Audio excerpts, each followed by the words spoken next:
You might believe that if you give up your time, your money, your dreams, even your happiness, she'll see your worth. But here's the cold reality. Most women don't measure love by your sacrifice. They measure it by how you make them feel in the moment. You could give her the world, but if she wakes up tomorrow and feels differently, all your effort means nothing.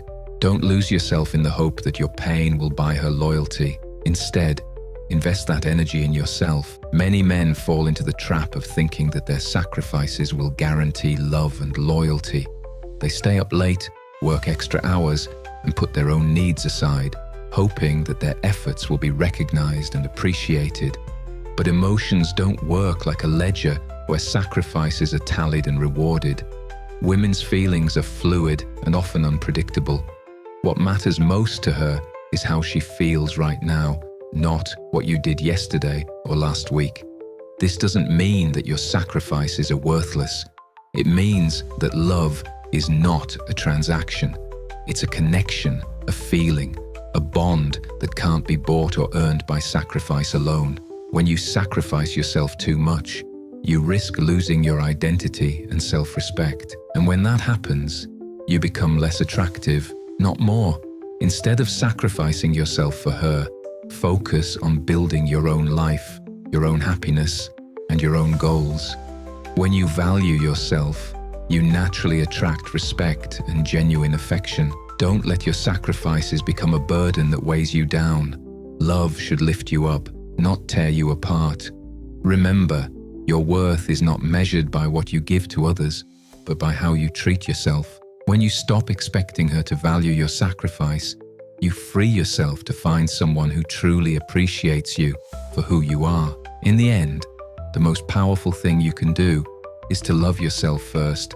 That's the foundation for any healthy relationship. Let's dive deeper into why sacrifice alone isn't enough. Sacrifice can sometimes create an imbalance in relationships. When one person gives too much, it can lead to resentment, frustration, and emotional exhaustion. You might feel like you're constantly giving, but receiving little in return. This imbalance can damage your self-esteem and make you question your worth. Women, like all people, want to feel valued and respected, but they also want to feel joy, excitement, and connection. These feelings come from shared experiences, mutual respect, and genuine care, not just sacrifice.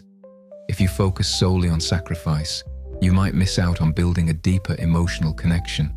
It's important to communicate openly about your needs and feelings. Don't assume that your sacrifice will speak for itself. Sometimes women may not realize how much you're giving up unless you express it clearly. But even then, don't expect sacrifice to be the only measure of love. Building a relationship based on mutual respect and understanding is key. When both partners feel valued and heard, the relationship becomes stronger and more fulfilling. Sacrifice can be part of that, but it should never be the foundation. So, take a step back and evaluate your relationship. Are you sacrificing too much? Are you losing yourself in the process? If so, it's time to shift your focus. Invest in yourself, your passions, and your happiness. When you do that, you become more attractive and confident, and that's what truly draws people in. Remember, love is not about losing yourself for someone else. It's about growing together while staying true to who you are. In conclusion, your sacrifice is not a currency to buy love. It is your self-worth, your confidence, and your happiness that truly matter. When you stop taking your sacrifices as the measure of your value, you open the door to healthier, more genuine relationships. Love yourself first, and everything else will follow.